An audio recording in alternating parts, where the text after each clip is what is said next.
할렐루야. 여러분, 어린아이와 사춘기를 둔 부모님들은 모두가 그 자녀들의 교육에 대해서 어려움을 토로하고 힘들어합니다. 특별히 여기에서 신앙인들에게 있어서는 내가 어떻게 이 아이들에게 신앙교육을 할 것이냐, 이 아이들에게 신앙의 유산을 물려주고 이 아이들이 우리가 이 땅에 떠난 다음에도 이 아이들이 이 땅에서 믿음의 삶을 살 것이냐, 그게 모든 부모님들의 바람이면서 또한 그 교육의 안타까움을 안고 살아가는 부분이 참 많습니다. 조엘 비키라고 하는 분, 그분의 책에 보면 우리 다음 세대들, 어린아이와 청소년들을 가리켜서 무슨 말을 쓰냐 하면 다른 종족이라 그런 말을 씁니다. 아무리 이해하려고 해도 이해가 되지 않고 이들에게 소통도 되지 않으니 그들을 향하여 다른 종족처럼 생각한다는 것입니다. 그만큼 예민하고 독특한 사고방식을 가지고 있습니다. 이 소통과 세대 간에 그 공감한다는 것도 대단히 어려운 시대가 아닐까, 이런 생각이 들죠. 특별히 교회 공동체 안에도 세대 간의 갈등은 이미 깊어졌고 신앙생활뿐만이 아니라 이들의 문화와 사회 현상, 또 그들의 사상, 정치, 국가를 보는 시각도 급격한 차이를 보이고 있습니다. 여기에 대해서 교회 안에서의 그 공동체의 다름에 대해서 모든 성도는 이제 인대인이라는 책에 보면 모든 교회 안에는 세 가지 부류가 있다고 설명을 합니다. 그 첫 번째 부류를 밀레니얼 세대, 우리가 흔히 다음 세대라고 하는 어린아이들, 청소년들, 청년에 이르기까지 이들의 세대를 밀레니얼 세대라고 표현하고 있습니다. 두 번째는 바로 이들의 부모의 세대인 40대와 60대의 중년층을 가리켜 밀레니얼 부모 세대라고 그렇게 정의하고 있습니다.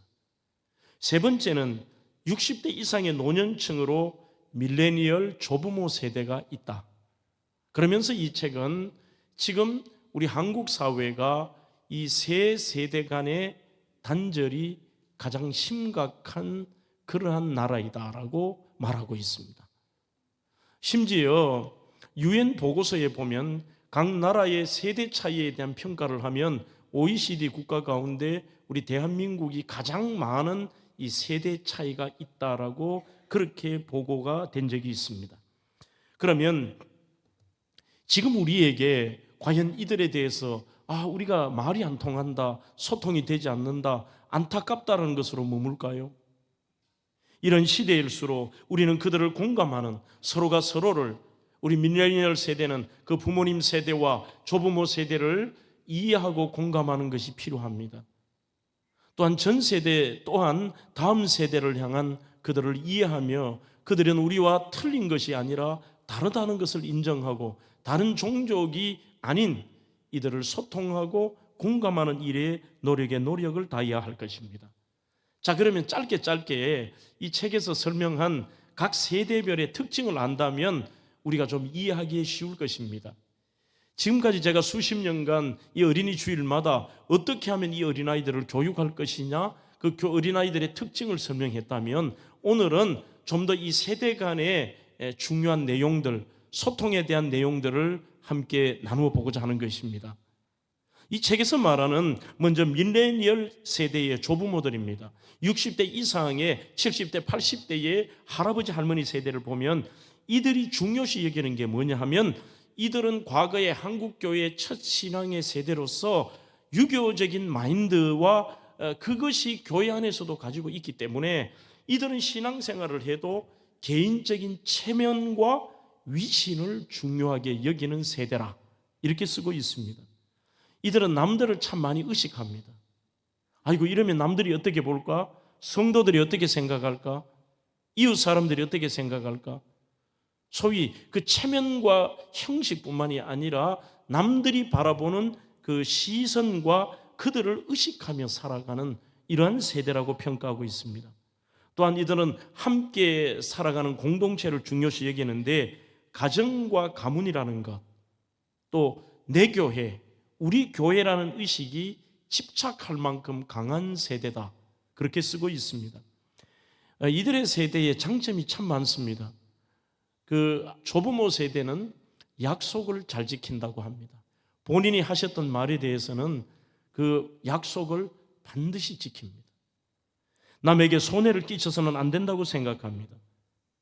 또 이들에 대해서는 책임감이 굉장히 강해서 교회의 구성원으로, 내가 중직자로, 내가 아버지로, 내가 어머니로 목숨을 걸고 나에게 주어진 그 책임에 대해서는 끝까지 완수하고 사명 감당을 해야 된다라고 생각을 합니다. 하지만 이 세대는 내 편과 내 편이 굉장히 강한 세대라 이렇게 쓰고 있습니다. 너는 내 사람이냐, 내 편이냐. 여기에 대한 기준이 많아서 내 편이 아닌 사람은 무엇을 해도 적입니다. 그 사람들을 미워하고 싫어하고 단절하고 삽니다. 여기에는 사상에도 드러나고 그분의 삶에도 드러나고 교회 안에서의 관계 속에서도 늘 그 머릿속에는 내 편이냐 남의 편이냐. 이들은 체면과 위신이 강한 그것이 장점으로도 나타나기도 하고 이들의 책임감 때문에 철저한 주일 성수, 또 새벽기도, 봉사. 내가 장로고 권사라면은 남들이 뭐라 하겠나? 목숨 걸고 새벽기도 해야 되지. 내가 예배를 안 드리면은 남들이 어떻게 보겠나? 이런 것들이 체면과 위신도 있지만 그 세대는 굉장히 강한 책임감을 가지고 살아갑니다. 어떤 사명 앞에서는 그렇게 자기가 앞장서서 희생을 합니다. 이들에게 있어서는 철저하게 율법적인 것들을 지키려고 노력을 합니다. 더 나아가서 이 공동체 의식이 강하기 때문에 주일에 온 가족이 함께 예배를 드리는 것을 큰 가치로 두고 자녀들이 다른 교회 나가는 것을 굉장히 수치스럽게 생각합니다. 수치가 아니잖아요. 가까운 곳에 갈 수도 있고 형편에 따라 그럴 수도 있지만 이 세대만큼은 교인들이 어떻게 보지? 이거는 부끄러운 일이야. 내가 장로고 내가 권사인데 내가 이 교회 몇십 년 했는데 같이 다녀야지. 그러한 의식들이 굉장히 강하다는 것입니다. 또 이들 속에는 공동체 문화뿐만이 아니라 특히 연약하고 문제 있는 사람에 대한 긍휼의 마음이 강하다 이렇게 되어 있습니다. 많은 그 NGO 단체들, 월드비전이나 또 이런 많은 단체들이 공통적으로 하는 얘기가 뭐냐 하면 지금 우리나라에 이런 NGO 단체에 후원하는 것이 급속도로 떨어져서 반토막 내지 3분의 1이 됐다고 주장합니다. 전 세대들은 본인이 가난하고 힘들어도 그 가난한 사람들과 고통받는 어린아이들을 외면하지를 못합니다. 힘든 사람들에 대해서 후원하고 헌신하고 도와주고 자기는 쓰지 못할지라도 그들을 돕는 이러한 긍휼히 여기는 마음과 책임감이 있다는 것입니다. 이제 40대, 60대의 밀레니얼 부모 세대는 어떨까요?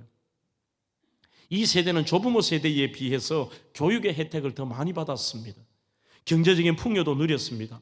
이들의 모토가 뭐냐? 좀 더 편안한 생활. 지금보다 더 많은 돈을 벌고 지금보다 더 좋은 차를 타고 지금보다 더 넓은 집에 살고 지금보다 더 많은 나라를 여행하고 지금보다 더 많이 즐길 수 있는 삶에 거기에 삶에 말은 안 하지만 거기에 목표를 두고 있습니다. 또 이들은 남들과 공동체라기보다 불쌍히 여기는 게 아니라 죄송하지만 남들이 힘들든 말든 간에 남들과 비교하고 남들에 대해서는 대단히 그 사람의 삶이 내 삶이 되는 비교의 의식이 강하다 이렇게 쓰고 있습니다. 더 시기 질투도 심하고 그 사람과 나는 별개인 것입니다. 저 사람이 잘 되는 것과 내가 잘 되는 것이 무슨 의미가 있고 오히려 우리 그리스도인들은 그 사람이 잘 되는 것이 나의 기쁨이 되고 그 힘든 것이 내가 같이 힘들어하는 게 아니라 이 세대는 남과 비교를 잘한다 그렇게 쓰고 있습니다. 비교하면서 이들이 내 삶과 동일시하는 거죠. 그 사람의 삶이 상관이 없는데도 동일하게 얘기해서 그 사람이 잘 되면 배 아프고 그 사람보다 내가 더 잘 돼야 되고 비교하며 살면서 자신의 삶을 힘들게 만든다 이렇게 쓰고 있습니다. 이들은 예배를 통해 받은 은혜, 자신이 받아 누리는 지극히 개인적인 은혜로 바뀐 세대다 그렇게 쓰는 것이죠.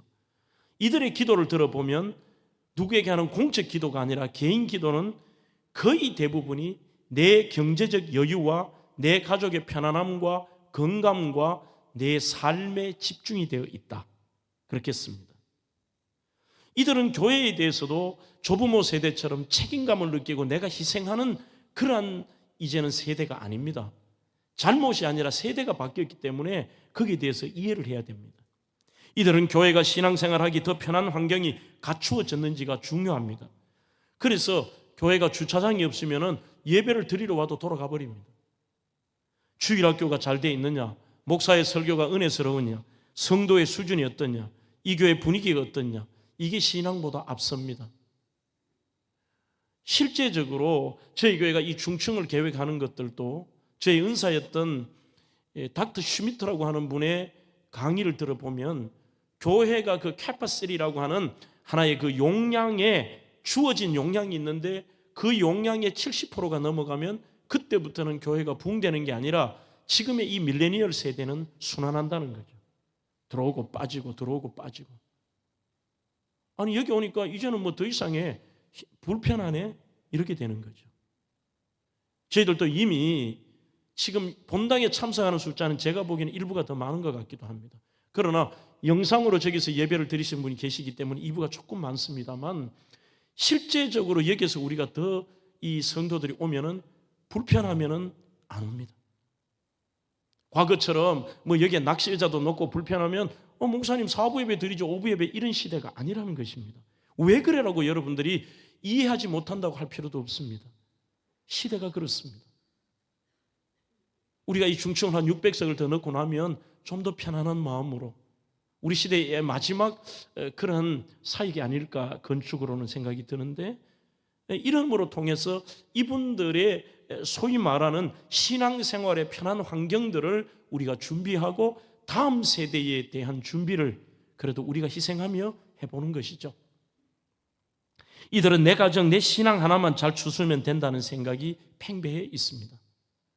하지만 이들의 장점은 무엇이냐 하면 조부모 세대와 밀레니얼 세대의 어떤 의미의 단점도 가지고 있지만 이들의 장점을 함께 가지고 있는 세대다, 그렇게 쓰고 있습니다. 마지막 밀레니얼 세대가 이제 오늘 이 어린이 예배 때 우리가 인식이 중요합니다. 이 세대가 여러분들이 소위 말하는 여러분들의 자녀 세대와 우리의 다음 세대들이 제일 잘하는 게 뭘까요? 인덴이라는 책에는 질문이라고 합니다. 질문. 그러니 어떤 것에도 이들은 자기가 합리적으로 이해되지 않는 것은 계속 질문을 던지고 어떤 경우는 아예 질문을 안 하는 것은 관심을 두지 않습니다. 그리고 포기하거나 나가버리거나 안 합니다. 그들의 세대를 다른 종족이 아닌 이해를 해야 되는 거죠. 이들은 무척 개인적입니다. 하지만 밀레니얼 부모 세대가 내 신앙과 개인적이라면 이들은 철저하게 개인적이면서도 공공의 이 선이나 사회 정의와 협업에 익숙합니다. 그래서 이들은 뭐라고 하면 정의를 외칩니다. 이거는 공평하지 못하잖아. 이거는 정의롭지 못하잖아. 그렇게 얘기를 하는 거죠. 어떤 말을 하면 부모님들에 대해서도 처음에는 질문을 많이 합니다. 그러나 나중에는 아예 무시를 합니다. 하지만 무시가 아니라 그들의 세대 자체가 그런 겁니다. 너 일하는데 주일날 너 예배 드려야 돼. 거기 가면 안 돼 하면 왜요? 영상으로 그렇게 하면 안 되고 하나님 앞에 들어가서 예배 드려야 돼요. 왜요? 오늘 지금 학원이 있는데도 예배 드리고 가서 가야지. 꼭 왜 그렇게 해야 되죠? 이들에게서는 그들에게 합리적인 기준으로서는 너무 전 세대들이 일방적이고 단일 길을 간다라고 생각을 합니다.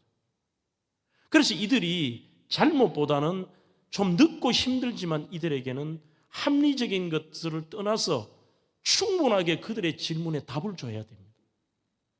그게 주지 않으면 여러분들의 자녀들, 여러분들의 손주들은 배척합니다. 그러니 이 아이들의 우리의 입장에서 보면 얘들은 아예 말귀가 안 먹혀. 아예 안 들어. 그래서 답답해하고 힘들어하고 속상해합니다.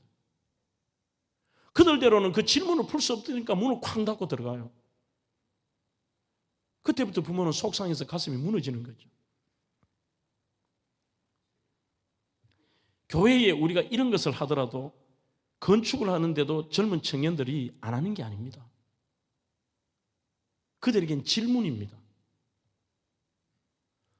교회를 왜 지어야 돼?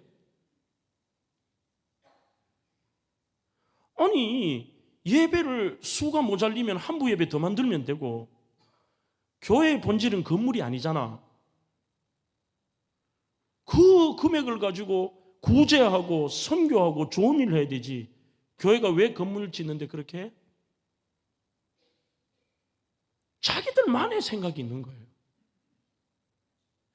이것의 그 질문에 대한 충분한 이 아이들에게 늦지만 설명을 하고 그 아이들의 질문에 답을 할 수 있다면 그 어떤 세대보다도 역동적으로 일하고 능동적으로 하고 목숨을 거는 게 오히려 다음 세대입니다.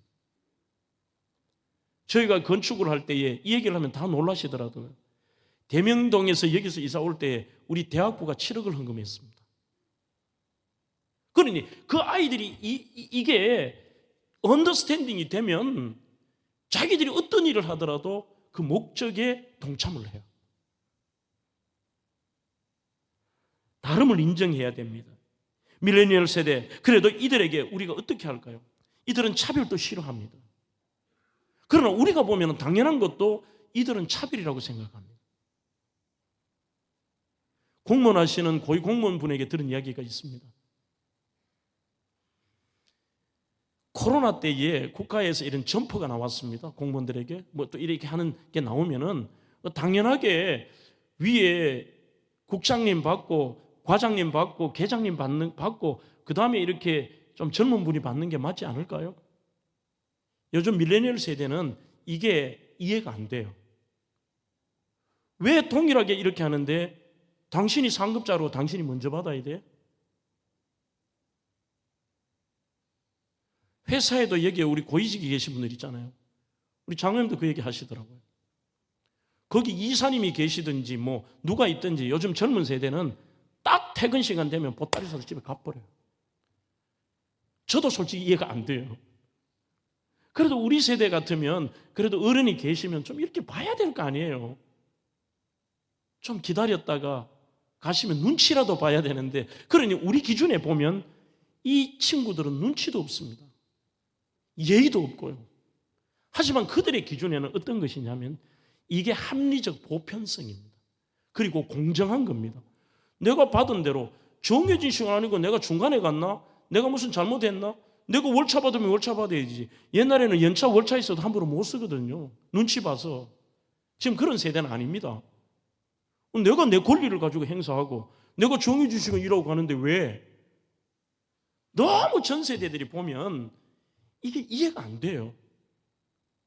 하지만 오늘 저의 설교는 우리가 최소한 그리스도인이라면 그들에 대해 속상해하거나 힘들어하지 말고 이들에 대한 공감.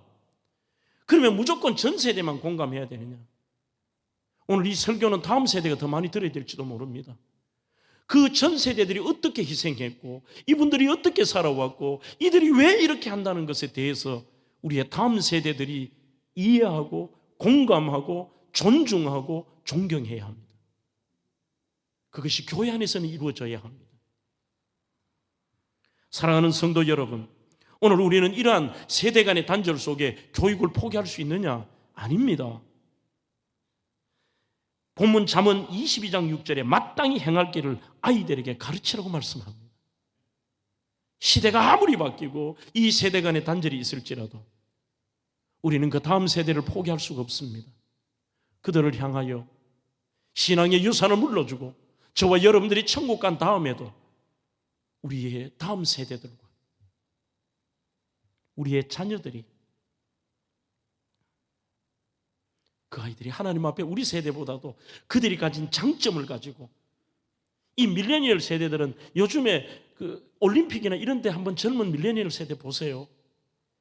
저는 참 저들의 장점을 찾고 이것을 살려야 된다. 전 세대는 위신 체면이 있습니다. 전 세대는 올림픽 2등이면 얼마나 잘했습니까? 패배처럼 고개 숙입니다. 금메달만 1등만 하잖아요.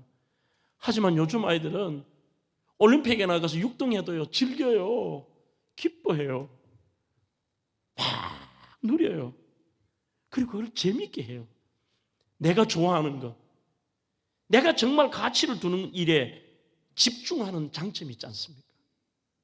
그렇다면 우리 교회가 자라난 이 다음 세대들의 그들의 장점을 살리고 이들에게 아무리 이해할 수 없을지라도 또 그들을 이해시키고 공감하며 이 아이들에게 끝까지 이들의 믿음의 교육과 삶의 교육을 포기해서는 안 됩니다. 오늘 크게 저는 두 가지의 신앙교육과 삶에 대한 교육에 대한 얘기를 마무리하려고 하는데, 첫째는 어릴 때부터 바른 선택의 중요성을 아이들에게 가르치십시오. 진정한 바른 선택이 행복을 결정한다는 것입니다. 오늘 1절에서부터 읽었던 본문 6절까지가 어떤 의미의 아이들에게 가르쳐라, 어릴 때부터 마땅히 행할 길을 가르쳐라는 말의 전체의 내용이 뭐냐면 통전적으로 보면 선택입니다. 이 아이들에게 이런 선택하도록 가르쳐라, 이 선택하도록 가르쳐라. 1절부터 선택입니다. 많은 재물과 명예를 택할 것이요 은이나 금보다 은총을 더욱 택할 것이라, 그렇게 대하고 있습니다. 계속해서 선택이죠. 오늘 우리부터 어떤 선택을 하느냐를 망설이지 말고 아이들에게 더 소중하며 더 가치 있으며 하나님이 원하시는 선택을 하는 것을 가르쳐야 되고 우리가 보여줘야 됩니다. 요즘은 이러지도 못하고 저러지도 못해요.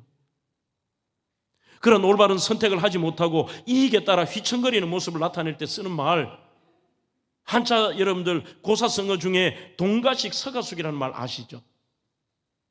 이게 중국 제나라에서 나온 말입니다. 어떤 가정에 나이가 든 아주 예쁜 아가씨가 있었는데 결혼하려고 하는데 두 군데에 중매가 들어왔습니다. 한쪽에 동쪽에 사는 청년은 정말 못생겼지만 참 돈이 많은 부자였습니다. 반면 서쪽에 있는 청년은 아주 총명하고 잘생겼지만 지지리도 가난한 집안이었고 가난한 청년이었습니다. 여러분들이라면 누구를 선택하시겠습니까? 아버지도 선택을 못하겠어요. 그래서 아버지가 얘야 너가 선택하거라. 그때 이 아가씨가 했던 유명한 말입니다. 그게 이 한자 내용이죠. 이렇게 얘기했습니다. 아버지, 식사는 동쪽 집에서 하고 잠은 서쪽 집에서 자고 싶어요.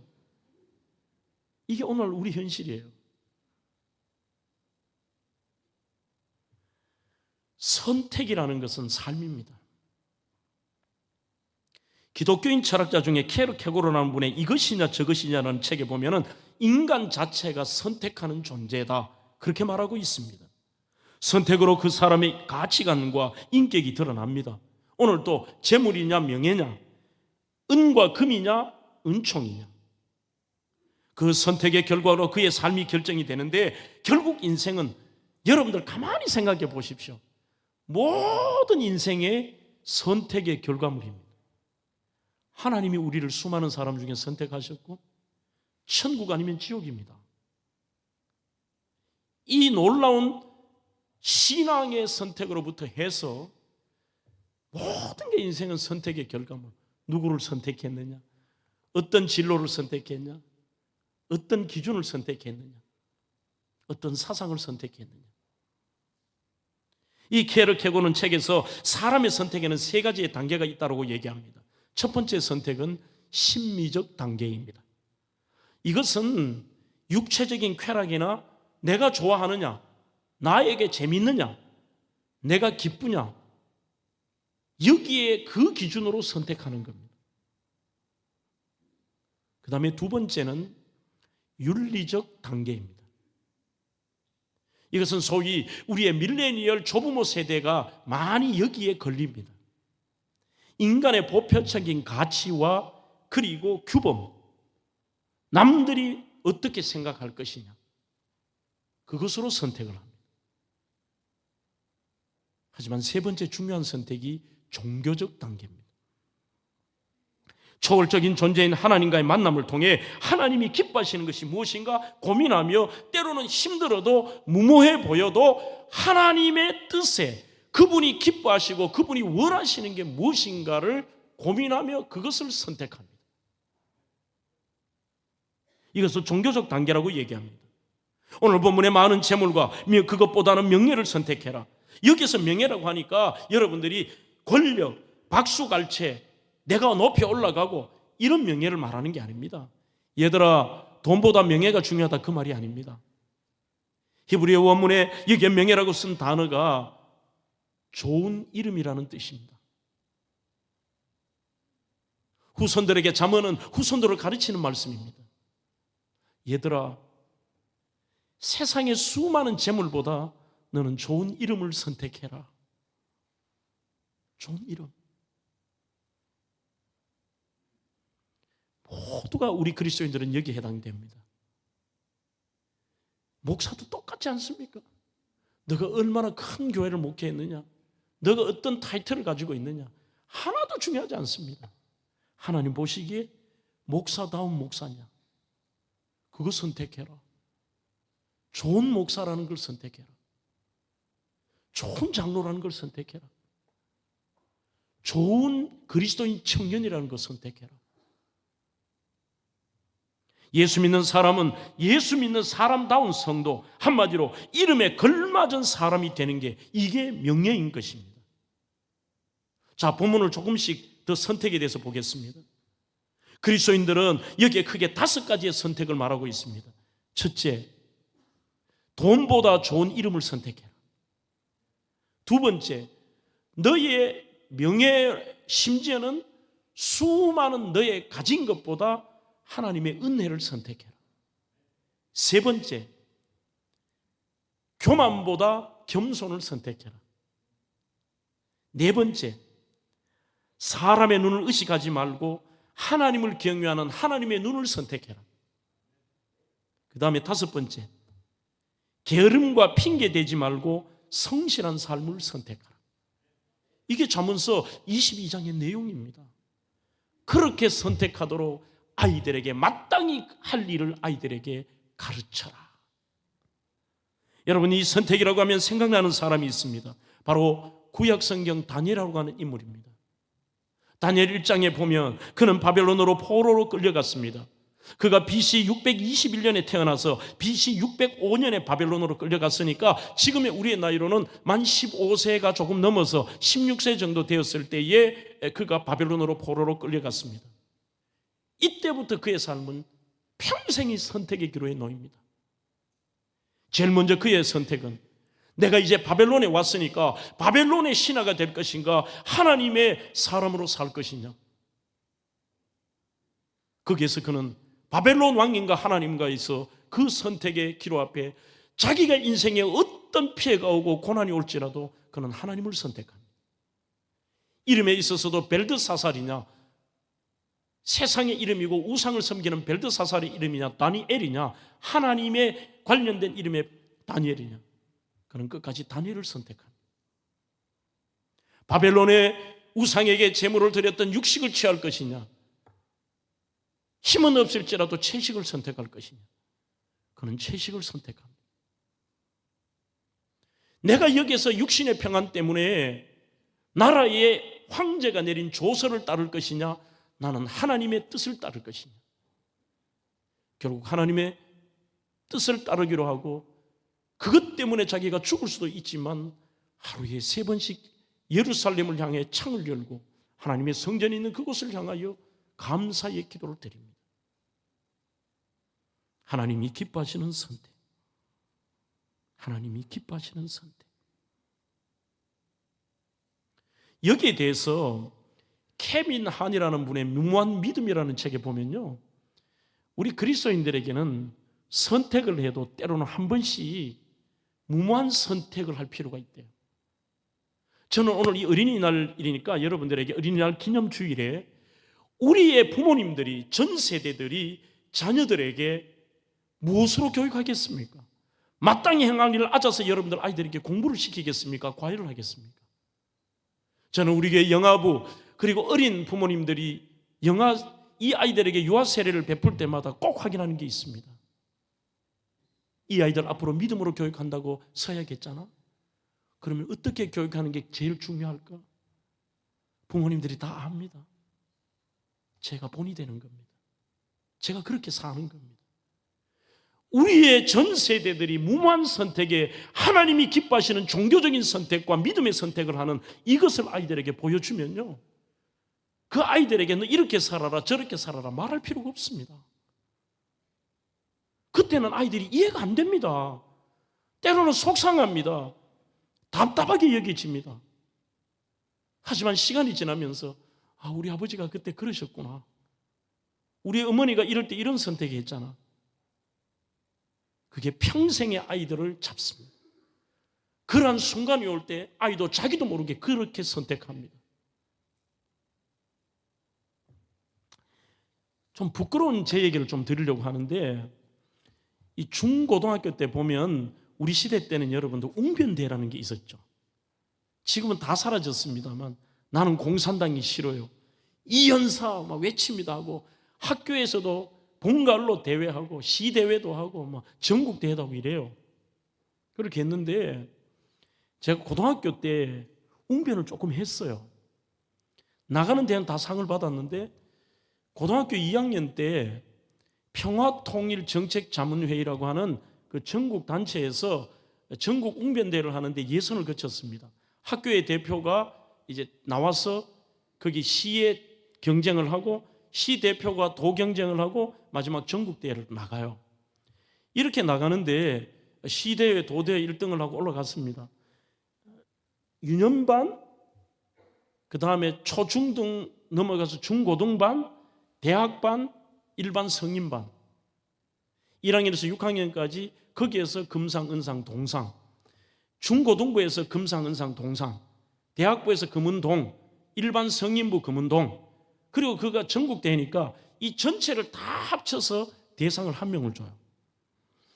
그렇게 하는데 원고지가 6장 반입니다. 그 시간이 딱 정해져 있기 때문에 이걸 다 외워야 됩니다.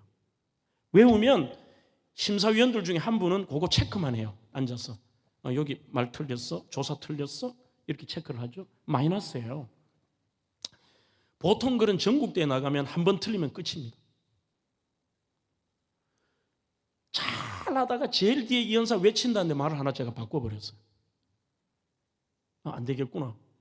드디어 시상식이 되는데 초등학생, 그때 국민학생 1, 2, 3등 주고, 중고에서 그래도 요만한 희망 때문에 한번 틀렸지만 뭐 여기서는 상 하나 받지 않을까? 금은동을 부르는데 제 이름을 안 불러요. 이번 떨어졌구나. 그 다음에 대학부 끝나고 마지막 대상인데 저는 기대도 안 했죠. 그때 워낙 큰 데니까 저희 어머니가 거기에 같이 가셨어요.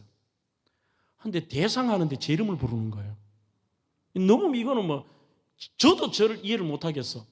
그러니까 어린 마음이지만 이거는 하나님이 나를 불쌍히 여기셔서 그래 했구나 하는데, 그 심사 나중에 다 마치고 나서 그 당시에 심사위원장인 뭐 서울의 문화원장인가 하시는 분이, 머리 하얀 분이 오실 때는 저보고 이래요. 장군, 자네가 한 번 틀렸는데 왜 대상인 줄 아는가? 이래요. 모르겠습니다. 자네는 목소리가 하늘에서 준 것 같아. 그러니까 잘 관리하게 하고 가셨어요. 하여튼 그 상을 받았는데 나는 그게 관심이 없고, 그때에 상금을 줬어요. 상금을 30만 원을 줬습니다. 이게 어느 정도 컸느냐면, 우리 어머니가 제 중학교 3학년 때 안동에서 이 구미로 오셔가지고 봉제 공장에 다니셨어요. 한 달 우리 어머니 월급이 4만 5천 원 받으실 때인데 제가 그때 30만 원을 받은 거예요. 어마어마하게 큰 금액이지. 상패도 주고 30만 원 주는데 저는 저 혼자 속으로 신이 났죠. 야, 30만 원. 이 가난한 집안에서 우리 어머니가 분명히 하나님께 드리고 이제 하면은 나한테 몇만 원은 줄 거야? 막 설렜어요. 2주가 지나도 말이 없어. 3주가 지나도 말이 없어. 한 달이 지나도 우리 어머니가 말이 없는 거예요. 뭐 용돈을 좀 줘야 되는데 내가 다 달라는 얘기도 아니고. 그래서 물어봤어요. 엄마, 내가 큰 상 받았는데 용돈 안 주나? 그랬어요. 그래서 우리 어머니가 쳐다보면서 고민도 안 하고 그거 하나님께 다 드렸다 그래요. 얼마나 막 화도 나고 섭섭하고 막 하나님도 막 좀 원망스럽고 우리 어머니는 이해도 안 되고, 그래서 아니 11조 드리고 감사 좀 하면 되지 왜 다 드렸나? 하고 그러니까 우리 어머니가 이래요.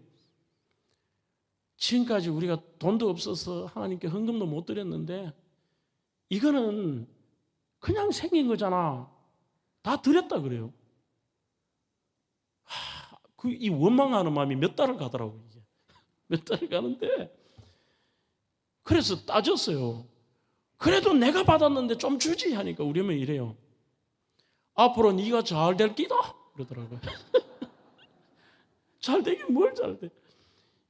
그 사건이 저한테는 이 케빈 하니가 말하는 무모하다는 단어. 우리 엄마는 맹신자야. 우리 엄마는 무모해.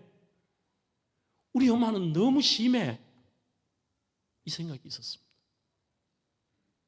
하지만 이번에 이 설교를 준비하면서 무모한 선택이라고 하는 단어 앞에 그 책을 읽으면서 그 사건이 떠올랐습니다. 희한하게도 이 사건을 제가 겪어서 그런지 저는 돈에 대해서는 조금 좀 자유한 것 같아요. 막 집차고 이건 좀 아닌 것 같아요. 뭐 남들이 이러면은 어디서 받으면 후배가 어렵다 그러면 그냥 보내줘 버려요. 그냥.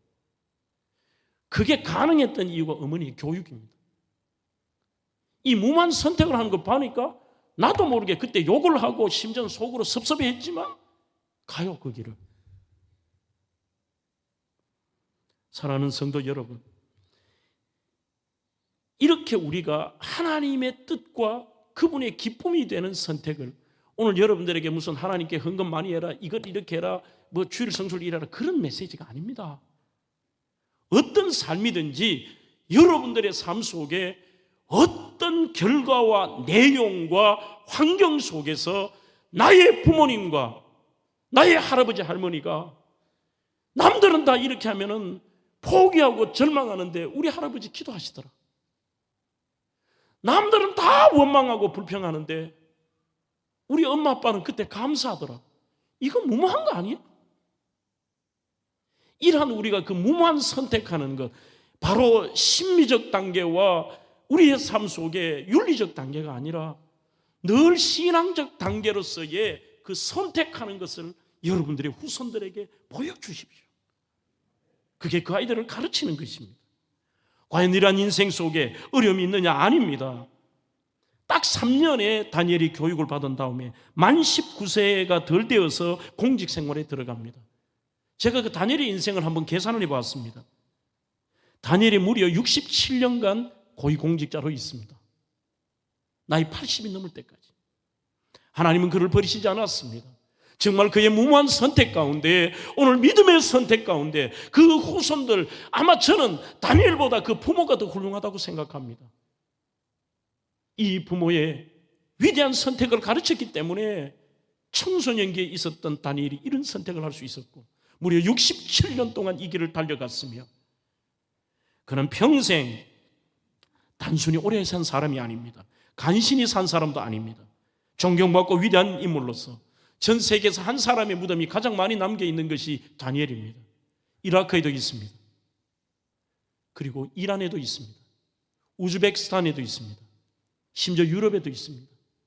얼마나 후손들이 이 다니엘을 존경하고 자기의 후손들이 다니엘처럼 되기를 원했던지 그 다니엘의 팔을 가지고 가고 다니엘의 다리를 가지고 가고 다니엘의 몸통 중에 심장을 빼가고 뭐 어떤지 이래가지고 자기의 고대의 이분의 무덤을 자기 나라에 만들어 놓은 거예요. 사랑하는 성도 여러분, 여러분들은 어떤 유산을 남겨놓으실까요? 오늘 그들에게 믿음의 유산 가운데 그들을 가르치면 우리의 삶입니다. 내가 믿음의 무모한 선택을 하는 것과 그들이 하나님이 기뻐하시는 선택을 하도록 하는 것, 그것이 바로 신앙의 교육이고 이것이 바로 마땅히 우리가 해야 할 일입니다. 뒷부분은 제목만을 말씀을 드리려고 합니다. 우리는 크게 주일학교 교육의 기초는 하나님의 말씀이 학생들 속에 풍성히 가도록 배우고 가르쳐야 합니다. 골로새서 3장 16절로 17절 가운데 16절에 보면 그리스도의 말씀이 너희 속에 풍성히 거하고 그리고 그 말씀을 가르치라고 말합니다. 그리스도의 말씀이 무엇일까요? 헬라어로는 호 로고스 투 크리스토라고 되어 있습니다. 그리스도에 관한 말씀, 우리 주일학교 교사들에게 부탁을 드립니다. 아이들에게 그저 게임하고 애찬식하고 카톡하고 대회하고 모임하고 교제하는 게 이것도 필요합니다. 그러나 주가 아닙니다. 이 아이들에게 생명의 말씀을 가르쳐 주십시오. 그리고 그 아이들의 예수 홀로고스 투 크리스투, 말씀이 하나님이시고 우리의 주인 되시는 예수님, 그분의 십자가와 그분의 부활하심, 그분의 다시 오심과 영원한 천국과 지옥의 무서움을 가르쳐 주십시오. 이 아이들에게 시와 참미와 신령한 노래와 감사도록 가르치십시오. 3장 15절 17 골로새에서 또한 너희는 감사하는 자가 되고 주 예수의 이름으로 하고 그를 힘입어 하나님 아버지께 감사하라고 말씀합니다. 하나님 아버지께 제일 먼저 감사하는 것을 가르치십시오. 부모님께 감사하는 것을 가르치십시오. 여러분들 자식들에게 미안해하지 마십시오. 가르치십시오. 스승에게 감사하는 것을 가르치십시오. 모든 것에 감사하는 것을 가르치십시오. 이 아이들이 원망과 불평과 이 아이들이 투덜거림이 아니라 늘 그 아이들이 감사를 선택하도록 가르치십시오. 기도하는 것을 가르쳐야 됩니다. 그리고 우리 교회가 희망입니다. 생활도 가르치십시오. 골로새 3장 17절에 또 무엇을 하든지 말에나 일에나 다 주 예수의 이름으로 하고 우리는 아이들에게 말하는 교육도 하십시오. 사람은 말하는 대로 인격이 변하게 됩니다. 누추함과 어리석은 말이나 부정적인 말이나 불평의 말이나 희롱의 말이 마땅하지 아니하니 돌이켜 감사하는 말을 하라. 아이들에게 말을 가르치십시오. 그리고 인사하는 것과 예절도 우리는 가르쳐야 됩니다. 아이들에게 희생하는 것도 가르치십시오. 그리고 마지막으로 이 아이들에게 국가와 민족을 사랑하는 것도 교회가 가르쳐야 됩니다. 하나님 세워주신 민주주의를 지키기 위해서 아이들이 잘못된 사상에 빠지지 않도록, 그리고 국가가 필요할 때 희생할 수 있는 이것을 우리 교회가 가르쳐야 합니다. 여러분들 어떻게 하시겠습니까? 오늘 이 시대에 우리 대명교회가 어떤 일이 있어도 그 아이들에게 우리가 신앙의 본이 되고 바른 선택을 할 수 있도록 가르치며 전인적으로 신앙과 삶에 마땅히 행할 길을 아이들에게 가르쳐 우리의 다음 세대가 더 위대한 대명교회가 되기를 주의 이름으로 축원합니다.